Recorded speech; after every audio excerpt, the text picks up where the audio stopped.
vais lire avec vous premièrement dans l'Épître aux Romains, au chapitre 3. Romains chapitre 3, et nous allons lire à partir du verset 19.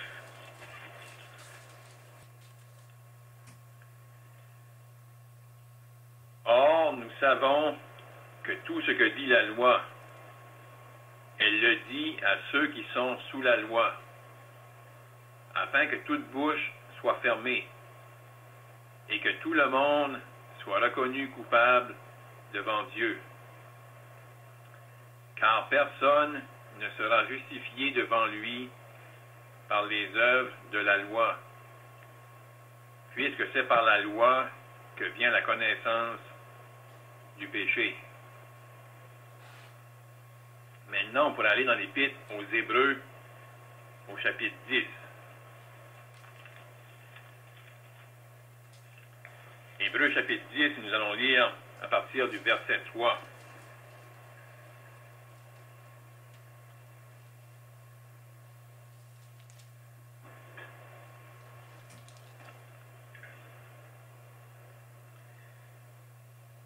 Ici, ça concerne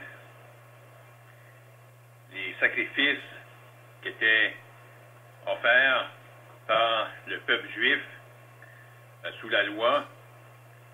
Et on peut lire, mais le souvenir des péchés est renouvelé chaque année par ces sacrifices. Car il est impossible que le sang des taureaux et des boucs ôte les péchés. On va aller maintenant au verset 11. Et tandis que tout sacrificateur fait chaque jour le service et offre souvent les mêmes sacrifices, qui ne peuvent jamais ôter les péchés. Lui, après avoir offert un seul sacrifice pour les péchés, s'est assis pour toujours à la droite de Dieu. Pour un dernier verset dans l'Évangile de Jean, au chapitre 3.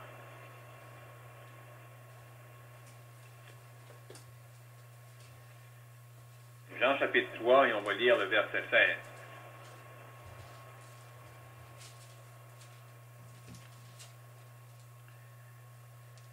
Car Dieu a tant aimé le monde qu'il a donné son Fils unique, afin que quiconque croit en lui ne périsse point, mais qu'il ait la vie éternelle.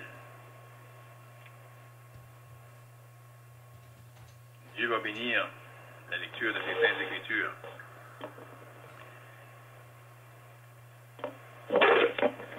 Excusez-moi. Je ne sais pas si vous avez remarqué, dans les versets qu'on a lus,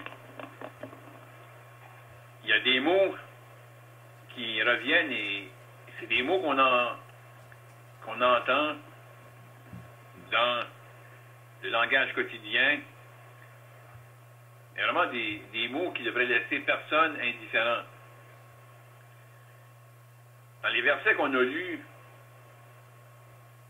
ça soulève qu'il y a un problème. Et ça soulève aussi qu'il y a des choses qui devraient prendre place devant Dieu. Dans le premier verset qu'on a lu, ça fait référence à être justifié.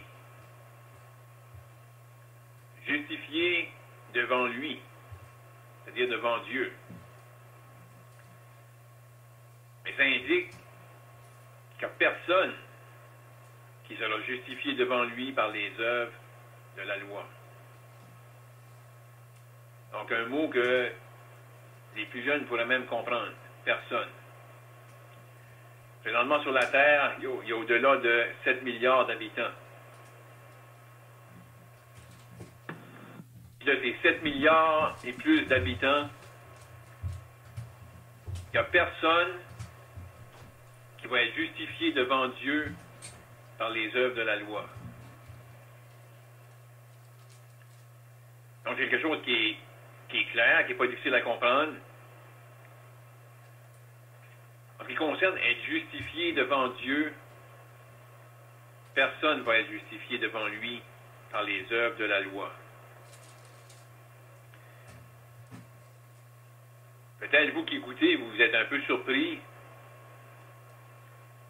parce que peut-être vous avez déjà entendu que si on essaye de notre mieux de pratiquer la loi de Dieu, pratiquer les commandements, Dieu va nous accepter. Peut-être sans que vous ayez compris ou pensé aux mots qu'on vient de lire, être justifié, vous avez quand même déduit que si je fais de mon mieux à essayer de mettre en pratique la loi, je vais être accepté par Dieu. Mais comment ça se fait que cette pensée-là, on peut l'avoir dans nos cœurs? On peut même l'avoir entendue, enseignée. Quand ce que la Bible est si claire, le verset qu'on vient de lire, personne, sans exception, personne ne sera justifié devant lui par les œuvres de la loi. Le verset révèle qu'il faut être justifié, que c'est quelque chose qui est nécessaire. Mais le verset rend ça si clair que par les œuvres de la loi, personne ne va être justifié. Et ça révèle que, et la parole de Dieu nous le révèle, qu'il y a un être céleste, un être spirituel, que la Bible appelle le diable. Et la Bible parle de lui comme un meurtrier et comme le père du mensonge.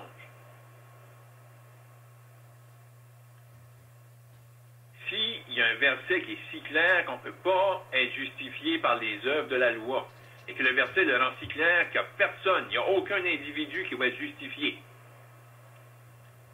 ne faut pas être surpris qu'on entend dans le monde et qu'on entend dans les religions qu'on peut être justifié en essayant de mettre en pratique du mieux qu'on peut la loi. Parce qu'il y a un ennemi de Dieu, comme on vient de dire, qui s'appelle le diable. Et lui, il est meurtrier. Puis lui, il est menteur. Et il fait tous ses efforts pour garder chaque individu dans les ténèbres. Garder chaque individu dans l'ignorance en ce qui concerne comment être justifié devant Dieu. Et comme on l'a mentionné, le verset nous révèle une vérité, et on va y faire référence plus tard. Il faut être justifié. Ça, c'est une vérité.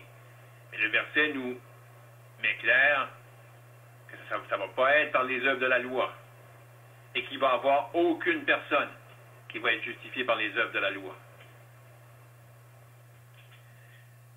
Et là, on a lu aussi concernant ôter les péchés. Parce que là, si on a lu le premier verset puis qu'on a vu une vérité qui concerne être justifié devant Dieu, être déclaré juste. Mais comment est-ce que ça peut se faire? On a un problème. On a des péchés qui fait que devant Dieu, on est des injustes.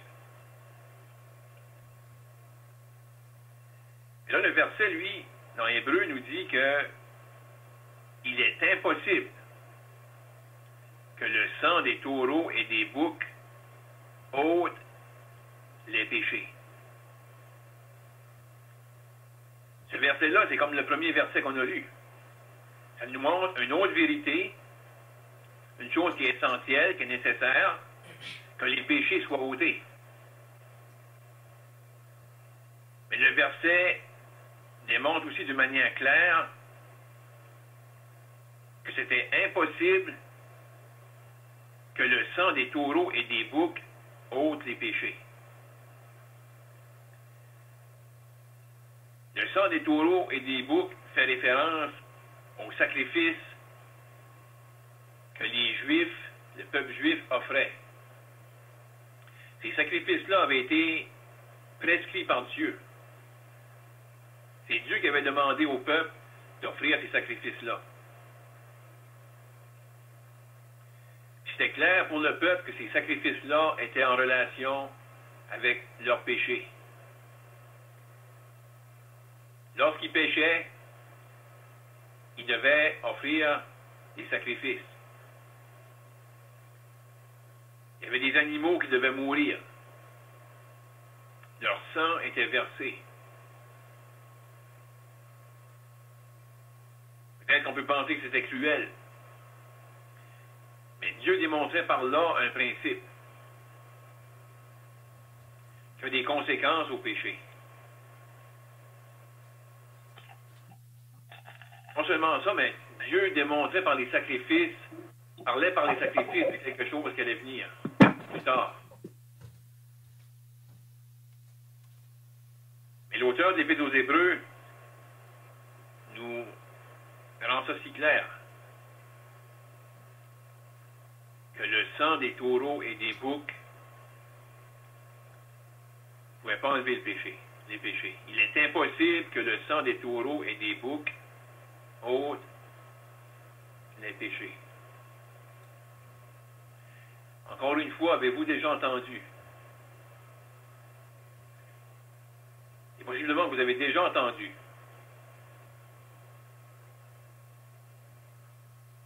qu'il y a des moyens pour enlever les péchés.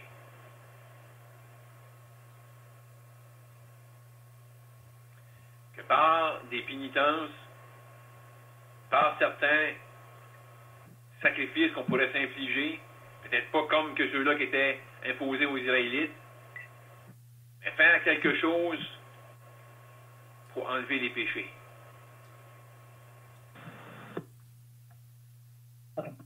Puis,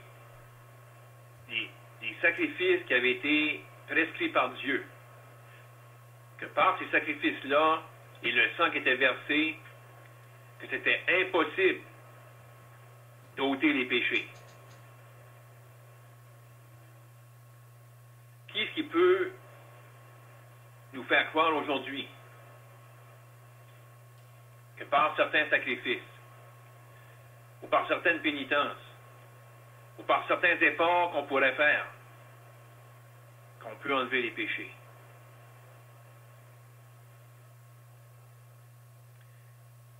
Encore une fois, on veut mentionner qu'il y a un ennemi qui s'appelle le diable, qui cherche à tromper les pécheurs. Mais si on revient au verset, et que ce mot-là pourrait être imprégné dans les consciences de ceux qui cherchent par tout moyen d'ôter les péchés. Le mot impossible. Et comme on l'a mentionné, ce verset-là nous révèle quand même une vérité qu'il ne faut pas oublier non plus. Que si on veut être justifié devant Dieu, il faut que nos péchés puissent être enlevés. Il faut que la question de nos péchés puisse être réglée.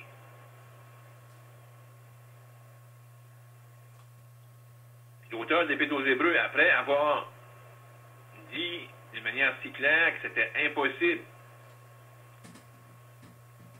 que le sang des taureaux et des boucs ôte les péchés,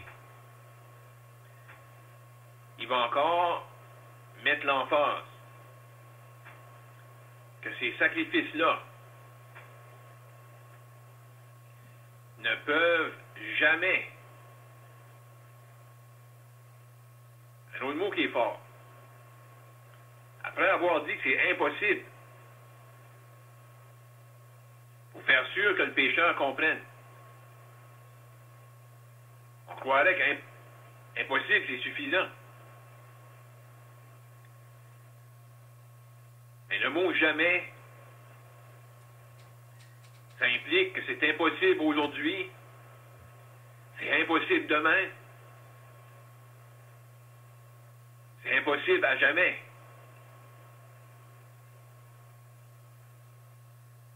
Et là, le verset nous révèle.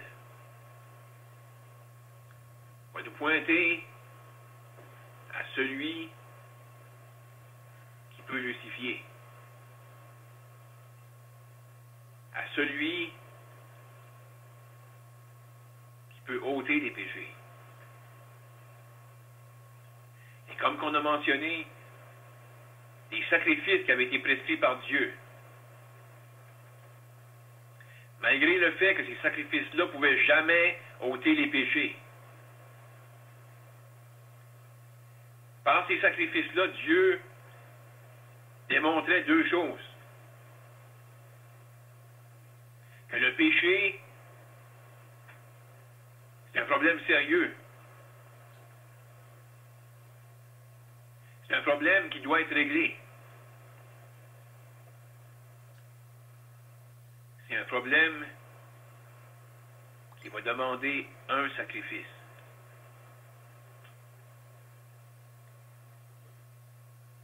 Et on a lu, ça fait mention que ceux qui offraient les mêmes sacrifices qui ne peuvent jamais ôter les péchés.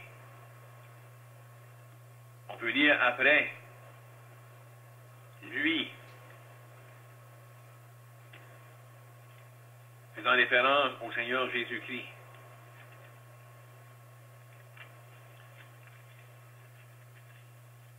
Lui qui était venu du ciel.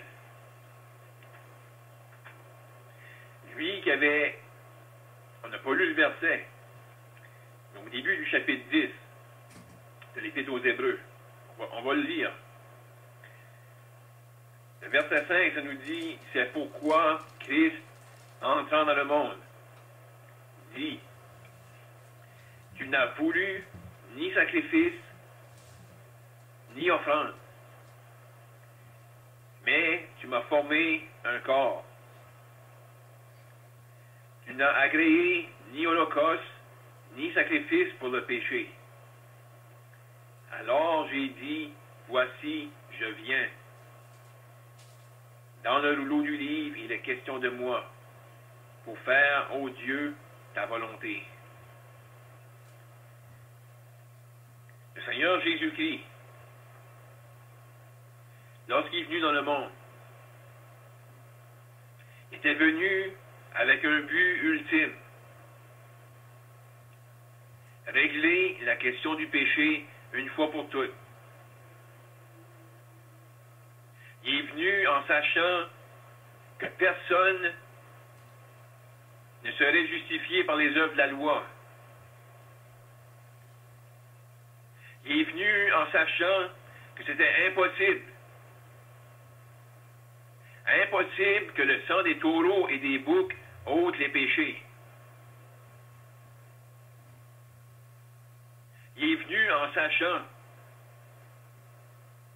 que les sacrifices, peu importe les sacrifices, peu importe offerts par qui, ne pourraient jamais ôter les péchés. Devant ce problème-là si sérieux, et à cause que Dieu nous aimait, lui est venu. Il est venu pour s'offrir lui-même en sacrifice.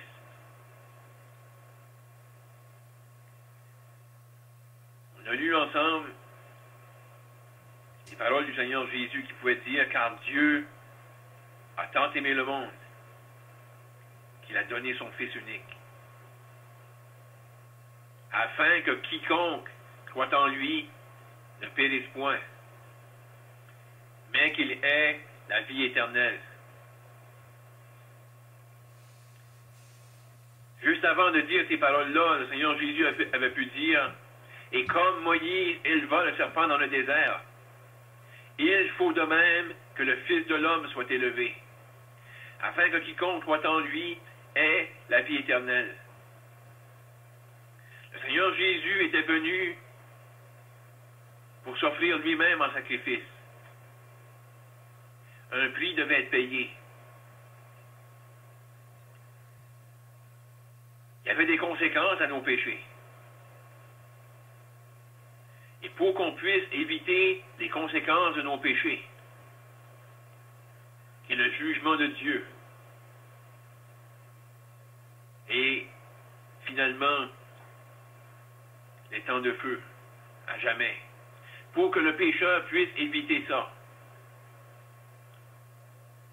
il y a quelqu'un d'autre qui en a subi les conséquences.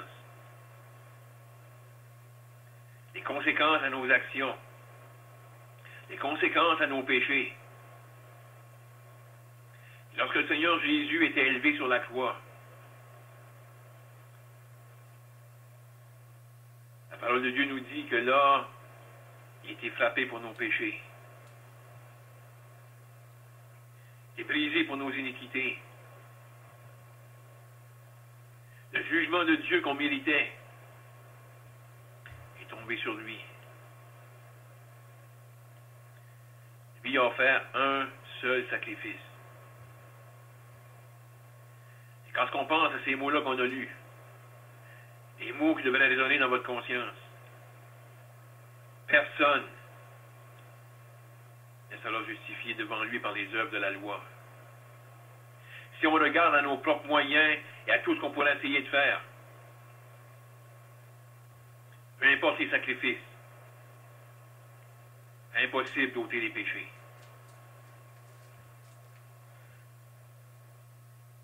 Et quand on pense à ce verset-là qu'on a lu, les paroles mêmes du Seigneur Jésus, quiconque croit en lui. De ces 7 milliards d'habitants et plus sur la terre, qui est-ce qui peut être sauvé? C'est clair que parmi ce nombre-là, personne ne va être justifié par la loi, par les œuvres de la loi. Mais quiconque croit en lui, quiconque croit dans le Seigneur Jésus-Christ, dans celui qui, à la croix du Calvaire, a souffert à cause de nos péchés. La parole de Dieu nous dit, quiconque croit en lui reçoit par son nom le pardon des péchés. La question des péchés est réglée pour le pécheur qui croit en lui. Est-ce que ce soir, parmi ceux qui sont avec nous, encore dans vos péchés, parce que peut-être que vous avez essayé pour un temps de régler la question de vos péchés. Mais est-ce que ce soir, vous pouvez venir à la conclusion, convaincu par la parole de Dieu, qu'il n'y a rien que vous pouvez faire, mais qu'il y en a un, le Seigneur Jésus-Christ. Lui peut faire la différence. Lui peut vous pardonner. Lui peut effacer vos péchés une fois pour toutes. On espère que ça va être le cas, que ce soir vous allez être sauvés. Que Dieu bénisse sa parole. On va terminer par la prière. Père Céleste, au nom du Seigneur Jésus-Christ, on te remercie qu'encore ce soir, on a pu, une fois de plus, annoncer cette bonne nouvelle. Et on te remercie que l'œuvre du Seigneur Jésus-Christ est suffisante pour sauver quiconque croit en lui. Et on veut, Père, te prier que ce soir, ça pourrait être le cas parmi nous, qu'on pourrait avoir la joie d'entendre que tu aurais sauvé. On te prie ces choses au nom du Seigneur Jésus-Christ.